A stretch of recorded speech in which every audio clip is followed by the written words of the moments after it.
Il nous reste donc un dernier objet à voir, objet qui est un peu particulier, qu'on classe dans les fractures, mais vous allez voir que c'est un petit peu différent. C'est ce qu'on appelle les stylolithes. Alors qu'est-ce que c'est les stylolithes? Eh bien, la définition qu'on peut proposer, ce sont des surfaces en dents de scie, le long de lesquelles la matière minérale a été éliminée par dissolution sous pression et dans un processus qui diminue le volume total de la roche. Donc, vous avez l'illustration de ce que c'est les stylolithes sur ce schéma-là, avec cette surface, vous voyez, très irrégulière, ondulée. Et l'orientation de cette surface, qu'on appelle surface stylolithique ou joint stylolithique, est particulière par rapport à celle de l'état de contrainte, puisque le joint stylolithique sont parallèles à sigma 2 et sigma 3 et perpendiculaires à sigma 1. Donc le fait d'observer ce genre d'objet dans des roches vous permet de remonter, de reconstruire l'état de contrainte. Donc parallèle à sigma 2, sigma 3 et perpendiculaire à sigma 1. Ça c'est le point important, c'est que c'est perpendiculaire à sigma 1.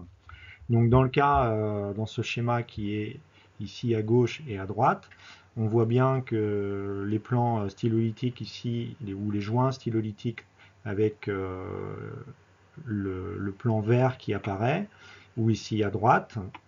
Et ce qu'on voit également, c'est ce qu'on appelle des pics stylolithiques. En fait, votre surface qui fait plein de petites ondulations, elle est constituée en réalité par un certain nombre de petits pics, qu'on appelle des pics stylolithiques. Et ces pics sont parallèles à sigma 1. La surface, le joint stylolithique, même si ce n'est pas une surface pure, le joint stylolithique est perpendiculaire à sigma 1, et les pics, eux, sont parallèles à sigma 1. Donc lorsqu'on observe ce genre de choses, on est capable de replacer sigma 1. Donc c'est ce que j'ai fait sur ce schéma-là. Et vous pouvez vous poser la question par rapport à ça, où sont sigma 3 et sigma 2? Alors d'après vous, réfléchissez un peu. On a sigma 3, sigma 2 qui sont dans le plan stylolithique, mais où sont-ils exactement? Alors vous avez un autre élément sur ce schéma à gauche qui vous permet de replacer sigma 3, sigma 2, c'est la présence de fentes de tension que vous avez ici. Et donc les fentes de tension, je vous rappelle, le plan de la fente de tension est perpendiculaire à sigma 3 et parallèle à sigma 1, sigma 2. Donc là, on voit bien qu'il est parallèle à sigma 1. Donc sigma 2 est dans cette surface-là, mais on sait surtout qu'il est perpendiculaire à sigma 3. Donc on peut replacer sigma 3, et sigma 2 étant perpendiculaire à sigma 1 et sigma 3, eh bien on peut replacer également sigma 2. Donc grâce à l'association d'une fente de tension et d'un joint stylolithique et des pics stylolithiques, on est capable de replacer l'ensemble de l'état de contrainte, sigma 1, sigma 3 et sigma 2 dans l'espace. Et ça, ce sont des choses importantes pour comprendre un peu l'histoire géologique de votre région, l'état de fracturation de votre massif, si vous vous intéressez à sa stabilité, les contrôles sur les circulations de fluides, si ce sont ce genre de choses qui vous intéressent. Alors des images de cellulite, vous tapez sur internet, vous allez en avoir beaucoup. En voici quelques exemples avec des pièces de monnaie qui vous donnent des échelles. Donc on a un joint stylolytique ici en haut à gauche. On en retrouve en bas à gauche ici avec donc toutes les petites surfaces irrégulières qu'on voit très bien. Donc ce sont le joint stylolytique qui a été recoupé avec les pics stylolytiques qui sont recoupés. Des pics stylolytiques, vous en avez sur la surface ici à droite, avec toujours une pièce de monnaie en haut à droite, pardon, avec toujours une pièce de monnaie comme échelle. Et donc on voit tous ces petits objets là qui sont des pics stylolytiques sur un joint, sur la surface qui est face à vous, qui est en fait la surface du joint stylolytique. Sur l'image en bas à droite, on a également des joints stylolytiques qui sont ces surfaces, ces fractures qu'on voit ici en rouge, même si encore une fois, on ne peut pas parler vraiment de fracture. Et ce qu'on observe également, ce sont ces grandes lignes qui sont orthogonales par rapport à ces joints stylolytiques. Alors d'après vous, qu'est-ce que ça peut être? On a une belle surface lisse avec des marques des lignes toutes parallèles les unes aux autres. Eh bien, si vous vous souvenez du premier cours, c'est ce qu'on appelle des stries, donc des tectoglyphes qui vous marquent un mouvement sur un miroir de faille. Et recoupant ce miroir de faille, on a des joints stylolytiques. Alors les joints stylolytiques, on les a en effet assez souvent.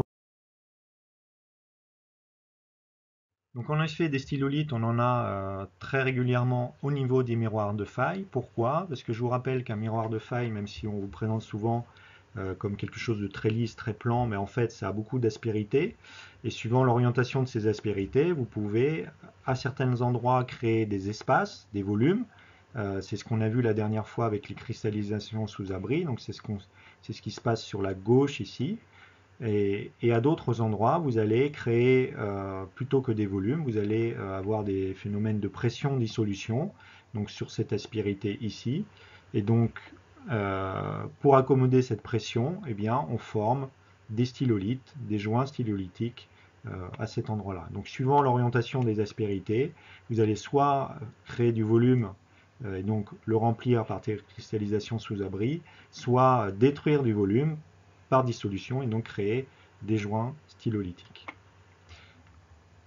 Donc on en a terminé avec ce deuxième cours avec moi et cinquième cours en général. Si on fait une synthèse des éléments importants qu'il faut retenir de ce cours, eh bien, encore une fois, c'est tout le vocabulaire qu'on a vu ensemble.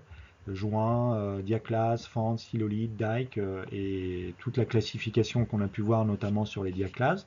Je ne reviens pas dans le détail sur tout ce vocabulaire, mais on attend de vous que maintenant vous le connaissiez. Donc en particulier donc, les grandes familles de diaclases, comment elles se forment, comment on décrit une diaclase, les notions de plume sur une diaclase,